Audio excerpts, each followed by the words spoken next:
Captain, Captain, tell me true, do my sweet William sail with you? Oh, no, fair maid, he don't sail here. He's drowned in the gulf, my dear. She ran her boat up against a rock. Thought to all her soul she'd broke her heart. She wrung her hands and tore her hair, just like some lady in despair. She called for a chair to sit her down. Pen and ink, she wrote it down. Oh, the end of every line she dropped a tear. End of every verse was, oh, my dear. Father, Father, dig my grave.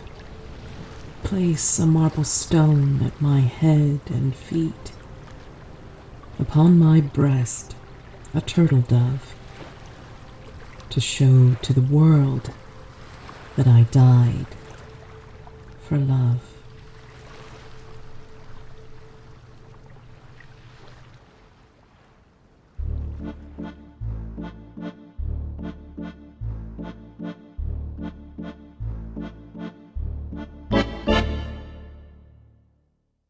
Hello and welcome to The Bad Spot and part 7, I want to say, of the Last Starmarked, my Sundered Isles campaign. At the top of the episode, you will have heard a snippet from the sea shanty True Sailor Boy, read beautifully by Mads C. Turley.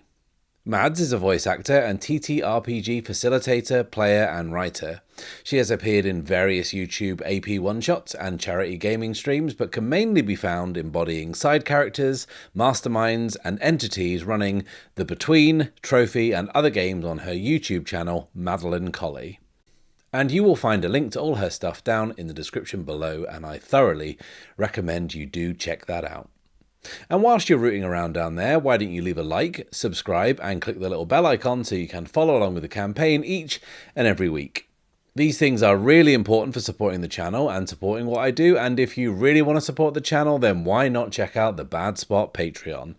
There you'll get early, ad-free access to all episodes, exclusive behind-the-scenes content, and your name on screen like these lovely people.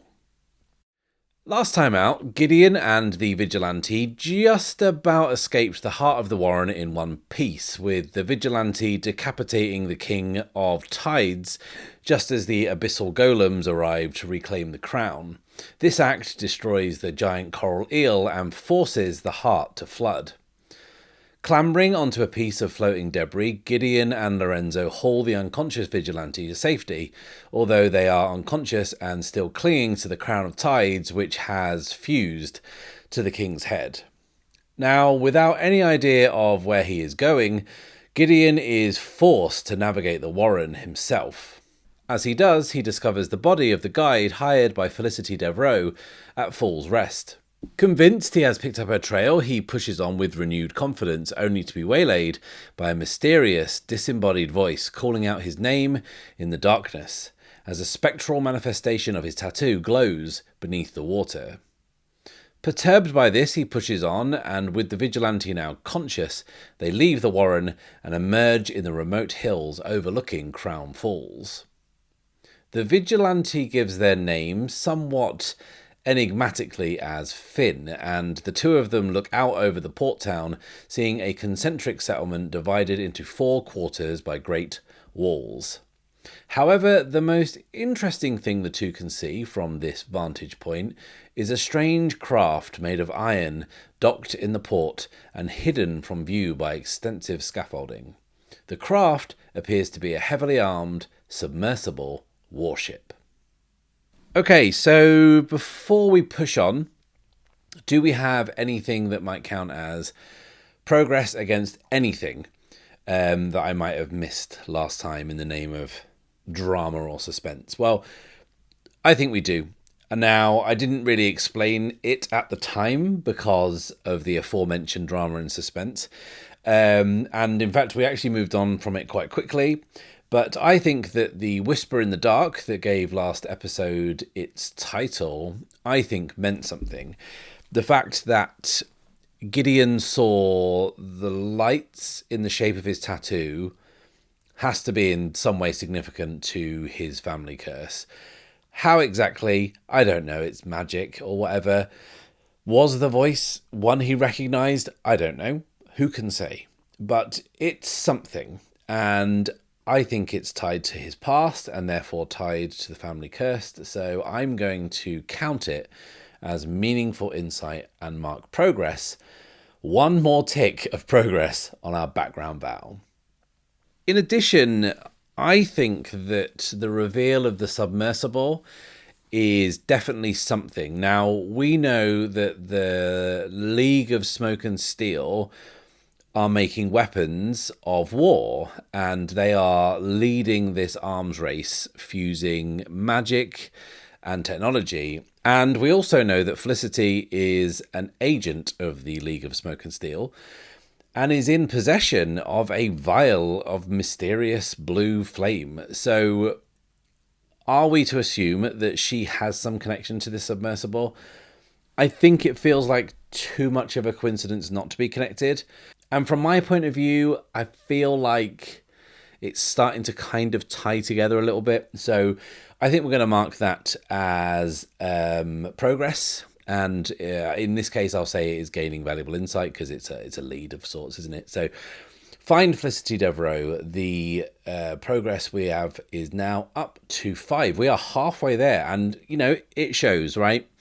You can give me an extreme vow. And if you force me to actually make progress on it and like remember that it's happening, I'm proving to you that I can actually move it along and mark progress and focus on things. So I think this counts as personal growth, and I can mark progress on my own track if one exists, but it doesn't, sadly. So anyway, with those tiresome obligations out of the way, let's begin.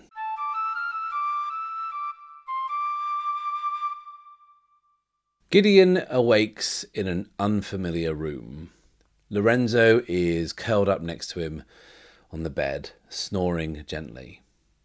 The room is sparse, just one bed on bare, creaking floorboards. The walls are covered in grey, cracked, crumbling plaster speckled with a greenish-black mould. As Gideon comes to, he can hear the sounds of a city through the wide circular window that is propped open with a small wooden stool. Half of what used to be a net curtain blows gently in what Gideon can only assume is the morning's breeze. If you forget the events of the last few days, this is actually a pretty peaceful scene, and Gideon has certainly woken up in much worse places. And Gideon clearly remembers how they got there. They left the winding tunnels of the Warren and then re-entered another labyrinthine network that brought them into Crown Falls through vast abandoned sections of the city's sewer system. To here, a safe house belonging to the vigilante Gideon now knows as Finn. He checks everything is present and correct upon his person. His tattoo is still covered. His weapons are where he left them at the foot of the bed. I think he had been far too tired last night to exercise any greater caution. He probably fell asleep the instant that his head hit the pillow. And he certainly feels like he has been asleep for days, but has no way of knowing if this is the case or not. He moves over to the window and sees Finn standing outside. There is a small balcony area, and they are standing back to the window, leaning over, looking down into what sounds like a busy street below. And Gideon stoops and moves through the window to join Finn on the balcony. And Finn notices him, but doesn't turn around as Gideon nears. Gideon sees, as he approaches, that Finn doesn't have their mask on. And he can't help but notice in the cold light of day the back of their neck is covered in extensive scarring, kind of cross-hatched across their light brown skin. And Finn turns slightly as they hear Gideon approaching. And Gideon is afforded the briefest of glimpse of their left cheek, where the scarring continues. Fully aware of him now, and in somewhat of a position of what counts for vulnerability with Finn, they reach down and take out a black bandana from their pocket and tie it across their face before turning round to face Gideon. And without their armour on, you know, that very distinctive shark skin armour, Finn seems almost impossibly slight. And Gideon can barely believe that this person, this kind of small, diminutive person, is the same person capable of some of the most outrageous feats of martial prowess he has ever witnessed. And they have done several of these over the past few days. And it's at this point that Gideon kind of stops to think he has no idea what Finn's story is. And he is equal parts intrigued to know and scared to ask. And I think he finds them fascinating, but also terrifying. And he joins them, and they both look down into the street below. The buildings here are very dense, and the streets that run below are kind of tight and winding, like a medieval old town might be. There are storefronts, and there is this loud, persistent noise of metal on metal, clanking and banging coming from below. It sounds like most of these places are either blacksmiths or armourers or, weapon makers or whatever. Crown Falls is split into 4, and Gideon, Lorenzo and Finn are currently in what is known as the Squire's Quarter. From this vantage point, Gideon can easily see that in the centre of these mighty dividing walls that kind of cut this place up into the kind of neat, equal, concentric portions, you can see there is this huge, blocky stone keep. And it is oppressive to look at. But everything here is. It's kind of everything is kind of just minute variations on the same slate grey rock, this kind of blocky, cramped architecture. But the sounds coming from below that Gideon can hear entice him because they sound like life. It sounds like people doing stuff. And Gideon, as we know, is a social animal, and that is both a comfort and a point of intrigue for him. And I think that this long, restful sleep that Gideon has had, and also the fact that we are clearly, quote-unquote, safe in these surroundings, I think that that is going to trigger a move. And that move is Sojourn. Sojourn says when you spend time recovering within a community, roll plus heart. And I definitely think that this is time spent recovering, and it's certainly, like I said, a change of pace of the events of the past few days. So let's roll to Sojourn, rolling plus heart.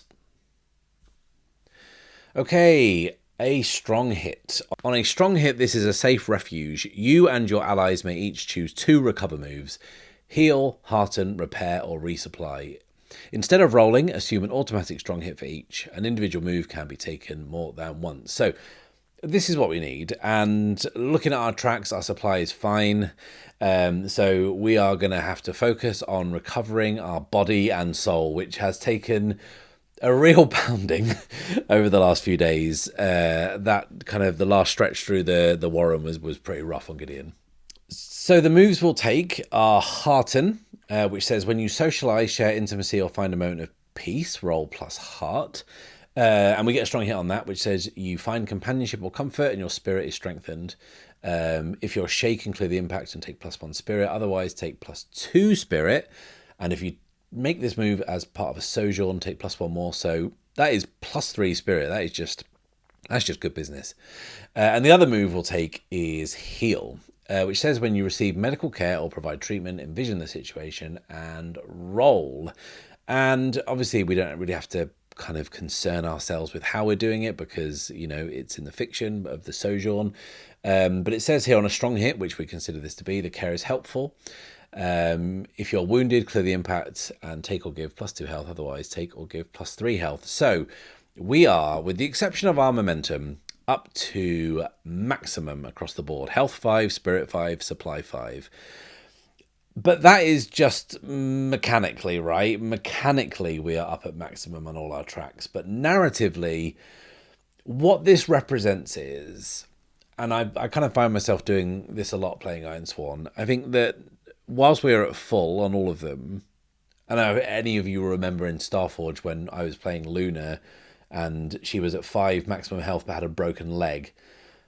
We kind of found a narrative way to make that work and always make that kind of there in the fiction. I think what this narratively means, and what it narratively represents, I guess, is just how good Gideon is at compartmentalizing trauma.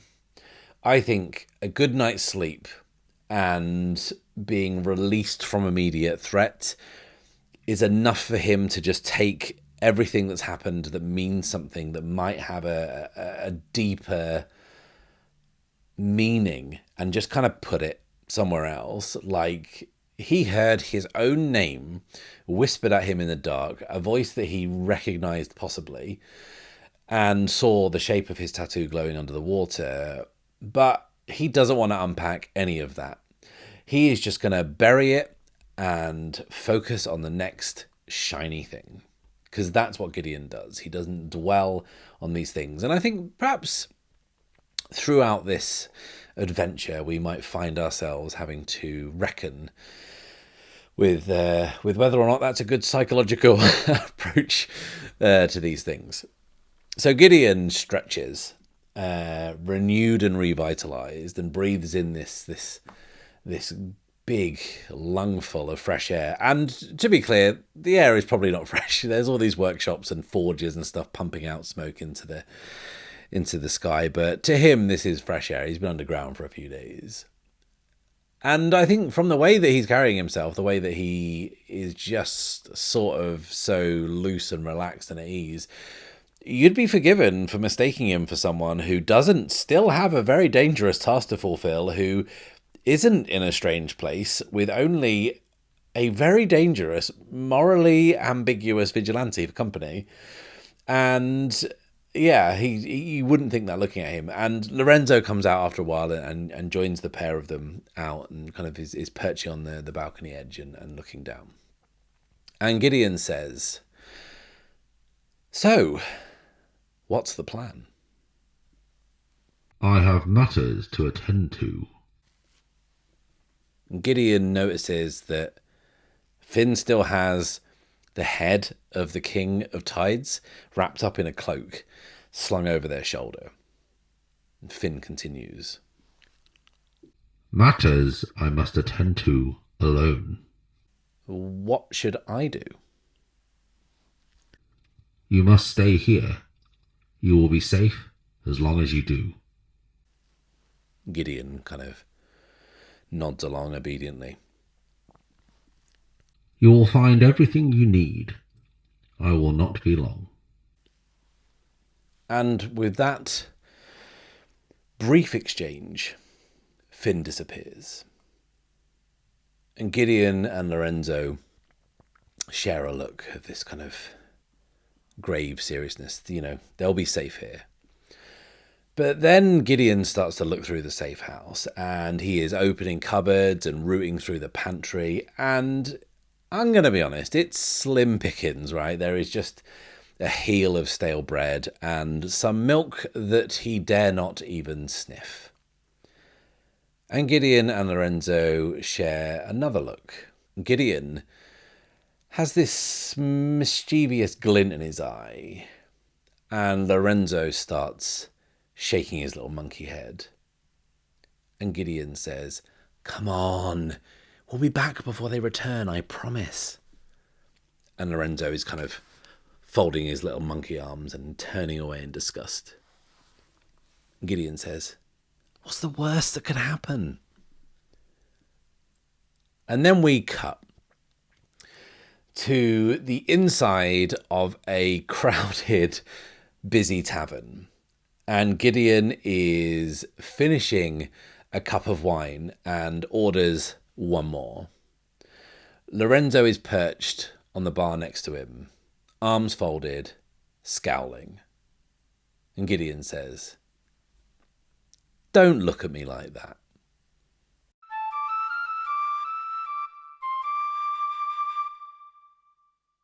The sign outside is makeshift. Like so much in the Squire's quarter, there's decorative heraldry everywhere, a clue to perhaps what gave this place its name. Outside this tavern is a large shield, which was at some point probably the centrepiece of some long-forgotten family's crest. The shield is quartered, and the ornate relief decorations have mostly been stripped away either by time or light-fingered denizens. What is left is half of what probably at one point was supposed to be either a griffin or a dragon, but now looks very much like a duck. What the titular barrow used to be, it is harder to tell. Maybe a couple of jousting knights, maybe a blacksmith's workshop. It's unimportant. What is important is that the tavern now known as the Duck and Barrow is exactly Gideon's kind of place. It's boisterous, it's loud, it is teeming with life. It stands in stark contrast to the grey of the streets outside, lit warmly with gas lamps and a roaring fire. There's music, there is laughter, and for the first time in a long time, Gideon is enjoying himself. And Lorenzo still looks mighty displeased with Gideon. And almost by way of peace offering, Gideon slides a bowl of nuts or like bar snacks across towards him by way of some kind of apology perhaps. And says, "Don't be like that. This is work. This is field work." And Lorenzo seems to warm slightly to this. And Gideon isn't sure whether or not Lorenzo is just hungry and he's a monkey, or whether, he's choosing to accept this peace offering. And Gideon leans in close conspiratorially and says, "We must blend in, keep our eyes and ears open." And yeah, Gideon is trying to justify blowing some steam off to a monkey, but this is his lot in life, I suppose. But I also think that as Gideon is saying that, not only is he kind of catching himself in how ridiculous that is as a conceit, I think he realises that, he actually can be pulling double duty here. And if Finn does ask why he left, he can say that, why couldn't he go and enjoy a drink and soak up the vibe? But at the same time, perhaps glean some information, some insight about what's going on in this town, and maybe, just maybe, shed some light on Felicity's whereabouts. And I think that this is definitely how he's selling it to himself. And I think that he is starting to realise that it becomes somewhat of a plausible excuse should anyone else ask. So we have to ask ourselves a question as players. What might we learn here? This is a place with, I'm going to say, working people in it. The Squire's quarter is very blue collar by our little interaction we have with it. So, we have got some kind of, boots on the ground, people who are kind of part of the machinations of everyday society. And I think we can easily learn something about what is going on in Crown Falls. Now, when we were in Falls Rest, the settlement details oracles, this one here, my copy of Sundered Isles turned up very recently. Very disappointed the pages don't stick together, actually, Shawn. So I'll be asking for a full refund for stickier pages, if that's okay. Anyway, the settlement details oracle was a veritable goldmine of story threads, and it's kind of sort of a repository of rumors and little things that are going on in a settlement that you can kind of sprinkle in as you kind of wish, really. Some of them add flavor and some of them are just super intriguing. So what I thought I would do is, much like we did in Falls Rest, is roll a couple of times and just have these things that are happening just kind of there in the background, and we'll see if Gideon can learn anything of them and if they are in any way tied to what's going on. And I think that the cool thing is that depending on how we roll, Gideon might learn the truth about these things, or partially the truth, or maybe be led up a completely blind alley or on a wild goose chase. Who knows? So what we'll do is we are going to roll up some settlement details now. Actually, first, should we see if the results are cursed? Remember, odd numbers are cursed. Not cursed. Boo. Okay, all right. So we are going to roll on the non-cursed oracle, sadly, and see what is going on in Crown Falls.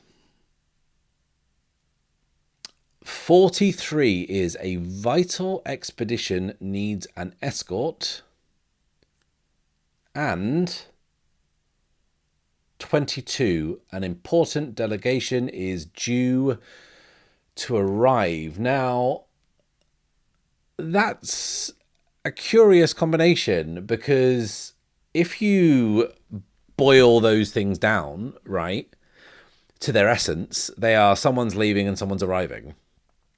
And I suppose the first thing I'm immediately thinking is, are they the same thing? Are the people arriving doing so in order to leave on an expedition?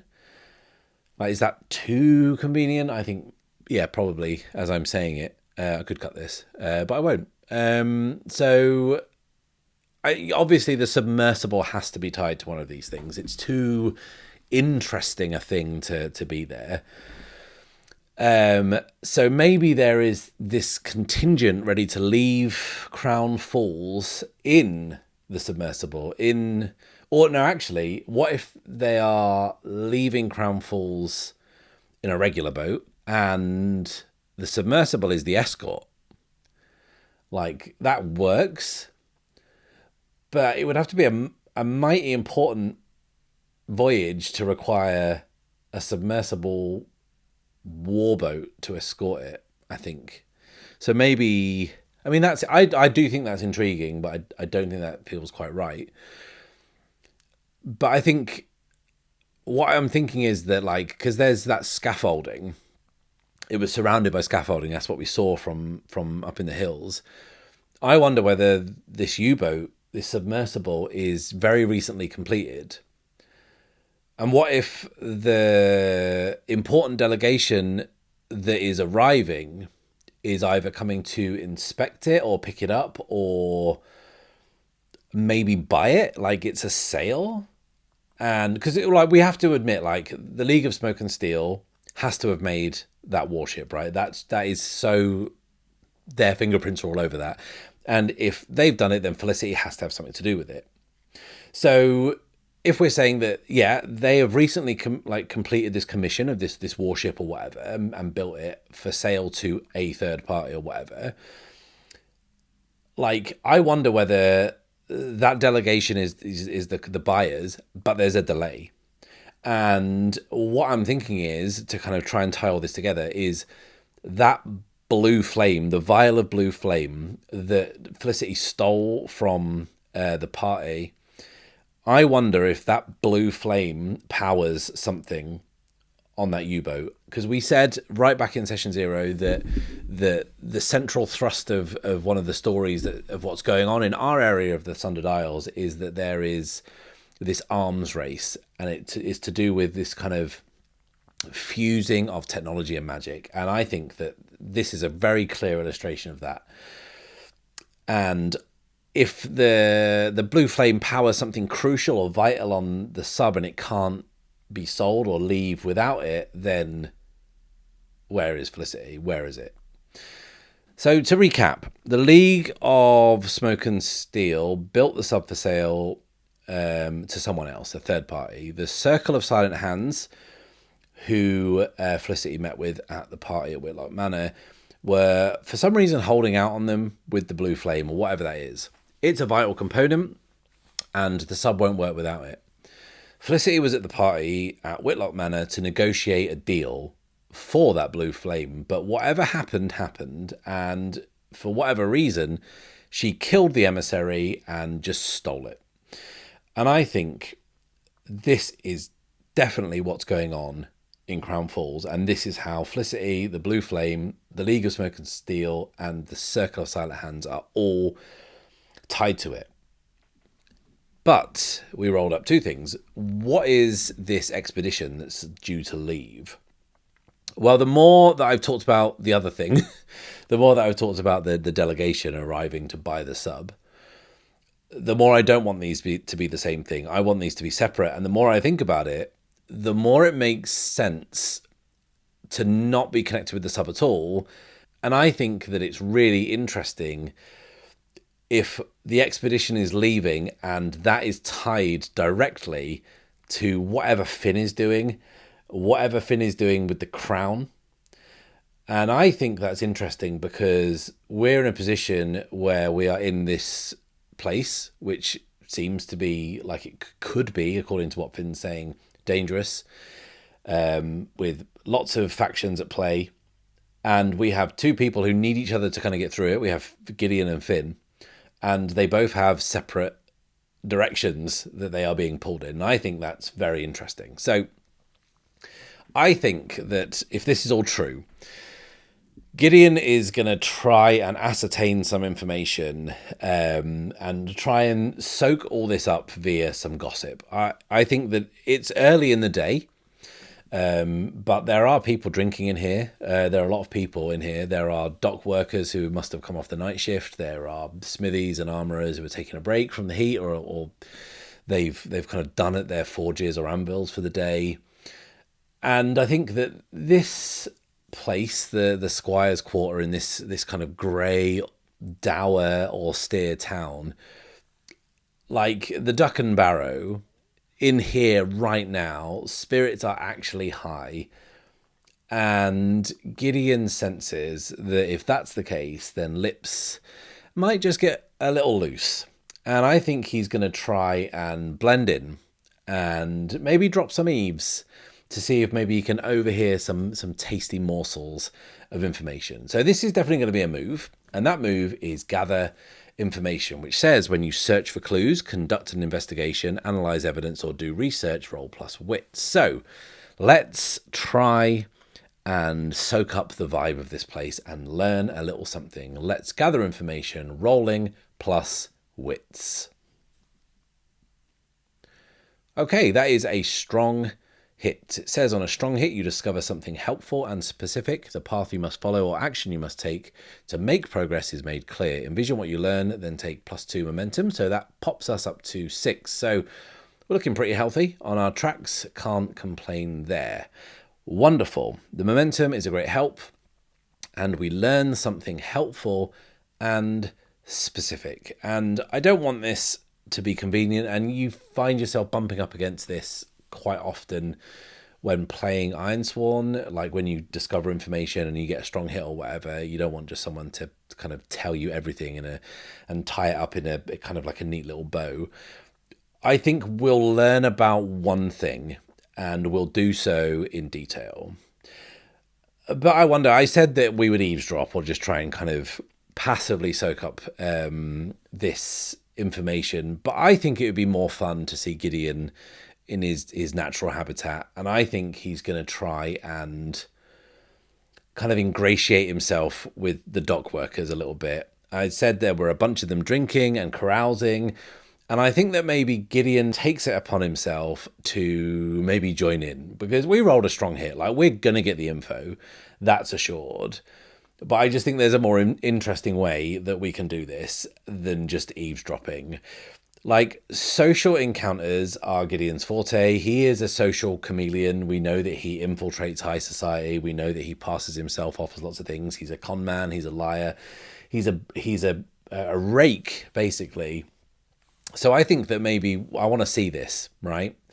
And also I think he lives for this. Like, he is there to blow off some steam, and this whole finding out information thing is just a convenient side effect of what's going on. And I wonder if he just joins in with like a drinking game or something. Like, I wonder if he just pulls up a stool at the table with all these burly stevedores and dock workers, and Gideon is just this kind of pretty boy, this slip of a man, who's just grabbed a chair and sits among them, and they're all just kind of looking at him, scowling indignantly, and they're just all confused. And I think Gideon just doesn't even acknowledge that. He just reaches forward and grabs the bottle of liquor that is in the middle of the table, and he turns over a couple of shot glasses in front of him. And I won't get into the specifics of this, but I think he goes on to then explain the most convoluted drinking game imaginable, which involves holding a number of fingers flat on the table, which seems to tally to a number of shots you're supposed to drink. And if you're not paying attention, and there's like some sort of order which is done alphabetically and then by height, and or if you don't turn the glass upside down at the right time, there's a rule about what hand you're supposed to drink with. Like, honestly, Gideon is just making up these rules that are just so strange, but everyone just tries to keep up. And we see this unfold in a montage, and the stevedores, who haven't had time to question who Gideon is or why he is joining them in this game, they are just swept away in the excitement and getting increasingly more drunk. And Gideon, of course, is calling this game because he is making this up as he goes. He is contriving this way to get all of the others as drunk as possible without a single drop of alcohol passing his lips. And I would say that within a matter of like half an hour, most of the duck and barrel is involved in this drinking game in some way or another. And Gideon is just calling out bafflingly complex rules across the pub and then demanding people drink when they infringe or forget any of them. And he is like stood in the center of this busy, bustling tavern. Like, he stood on a stool. He is almost like a conductor. He is orchestrating this room. And this is Gideon. His personality, his force of personality is infectious. He is one of those people, and we all know people like this, who might be doing the dumbest thing imaginable, but everyone wants to be first in line to join him. And that is what has happened here. He has swept the duck and barrel up into a fervor, and the net result is that everyone in the tavern except Gideon is absolutely boxed. And there's this kind of brief break in the game, this brief hiatus, and one of the stevedores pulls him aside, and she's this solid woman, grim-faced, hands like shovels, and she has pale, weathered skin that's tattooed extensively. Like, most of it is kind of indistinguishable, and if Gideon had to guess, like, self-administered, like, the handwriting is very, very sketchy. There seems to be names and possibly place names and dates and who knows what, and it's hard to say. Gideon's kind of losing himself in kind of reading this sprawling script that covers almost the entire left side of her face, before she kind of grabs him by the shoulders with her big hands, and she says, "I swear I know you." And Gideon kind of looks around to see if there's an out for him, because he's physically outmatched. But he says, "I can assure you I would remember had we the pleasure of meeting." And she kind of looks confused, kind of trying to see through the fog of the booze. Quickly, I just need to roll a name up quickly. 27 is Fletcher. Okay. And the stevedore says, Captain Fletcher. And she spits that name out like it's poison. And Gideon is instantly on the defensive, on the back foot. Like, if she's confusing him for this Captain Fletcher, he could be in trouble because she doesn't seem to like that person. But she continues. Captain Fletcher turfing us off the waterfront? No work for us no more. Okay, she's not confusing them for Gideon, who is now intrigued. Harbour Master used to call the shots. Now it's Captain Fletcher, military jurisdiction. It's not right. It's not right. Folk need to make a living.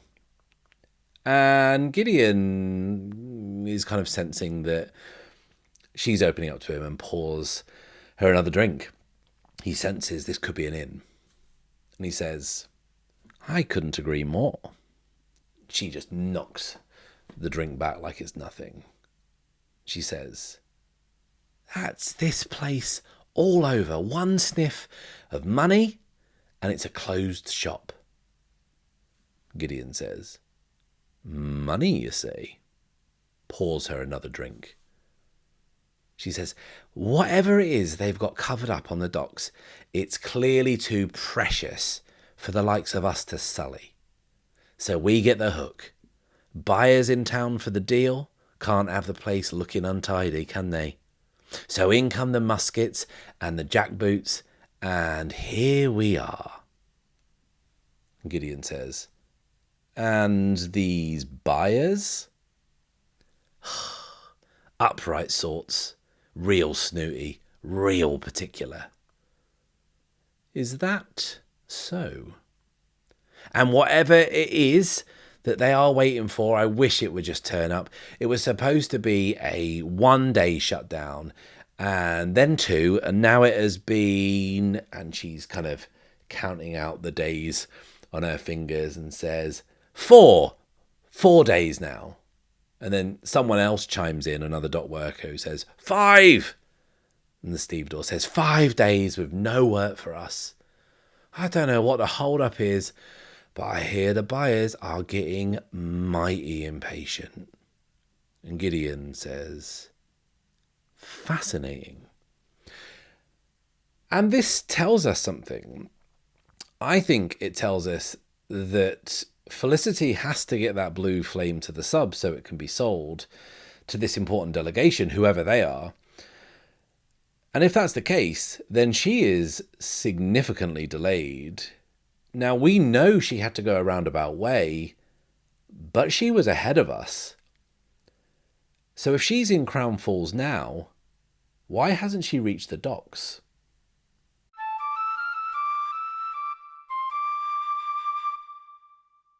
Well, this is intriguing. This is something. This is interesting. This is certainly a development. But I do wonder if there is a little more to be learned here. The move says that we learn something helpful and specific. And if we want this to help us in our quest to find Felicity, then I think we do need to kind of just turn the screw a little bit and get a little more specific.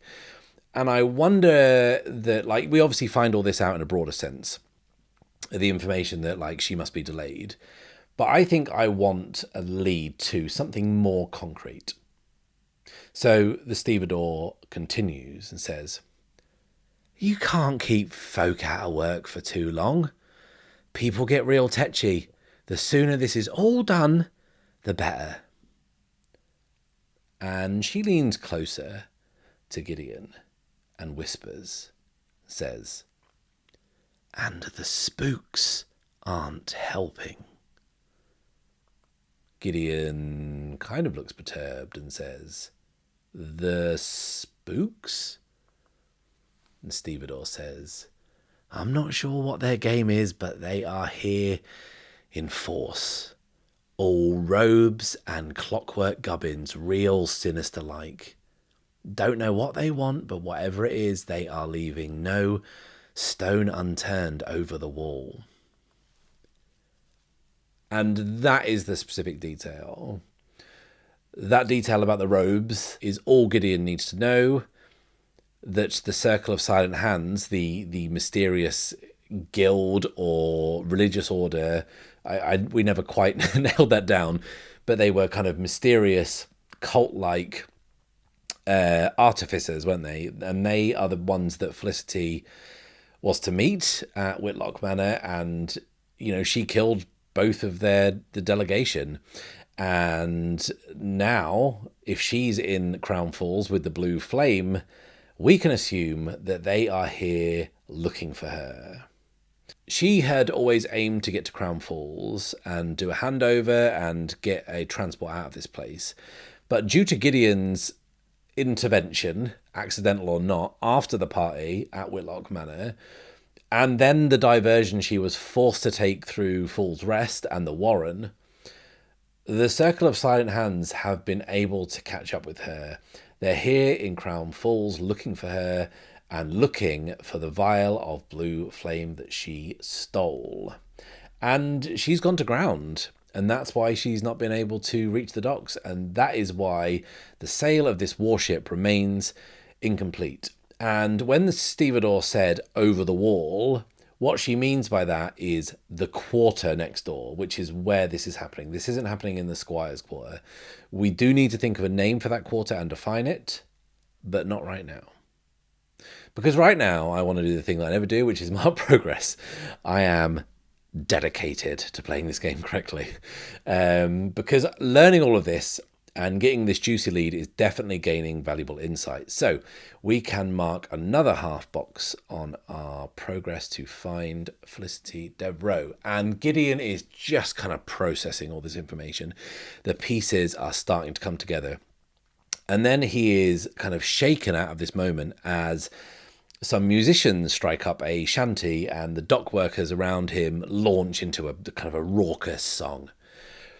And it's at that point that he realizes that he's been in here a while. He looks out to the street and the lamplighters are going about their work as the sun goes down. So he needs to get back to the safe house. Finn told him not to leave, told him to stay put. But he has gathered some vital intel here, but he needs to get back. So he says his goodbyes, and against the protests of the dock workers who will want him to kind of stay and hang out and continue drinking, Gideon leaves with Lorenzo kind of scampering after him. Out on the streets in the Squire's quarter, it is markedly quieter and less busy as the stalls and all the workshops are shut for the day. He hurries back through the winding streets and finds his way back up to the safe house. Now, before we enter, do you all remember when we rolled the weak hit on the make a connection move with Finn in the last episode? And I said, let's bank it for a more dramatically interesting time. The move says, on a weak hit, this connection comes with a complication or cost. Envision what they reveal or demand. Well, I've been having a little think about this and what that could all mean. And I think I'm going to fold some of that into our return to the safe house. Gideon unlocks the door and enters the room and notices immediately that something is off. It is dark. The light coming from the street below isn't doing a great deal. Gideon draws his pistol. And that net curtain that is in front of that circular window that leads out to the balcony flaps gently in the breeze. There is the smell of copper in the air. And at this point, Gideon could just turn and run, and Lorenzo is kind of tugging at his trouser leg to get him to do just that, but he doesn't. He moves slowly in, gun trained on the window. The window is ajar, as he left it earlier, but he pushes it open wide and steps quickly outside, pistol at the ready. There is a figure standing ahead of him out on the balcony in the exact same spot that he saw Finn earlier. But this isn't Finn. Gideon can't make out any of their features because it's so dark. There's no light except for what is coming from below, and the best it can do is just about catch the outline of a person. A tall, thin person, slightly stooped, almost in a half crouch. And before Gideon can shout a word of warning or threaten them with his pistol, that form of a person flickers. It flickers and it shifts. He tries to follow the shape with his pistol, but then after the form flickers one more time, it disappears. And it is suddenly deathly quiet. But then the momentary silence does not last. It is quickly replaced by the screeching sounds of dozens and dozens of bats. Bats that bloom and billow up into a dark cloud above, like dense, shifting smoke, and then as quickly as they came, they disperse completely and disappear, leaving Gideon and Lorenzo alone in the dark. Lorenzo whimpers quietly. Gideon holsters his pistol and says, "Well, that can't be good."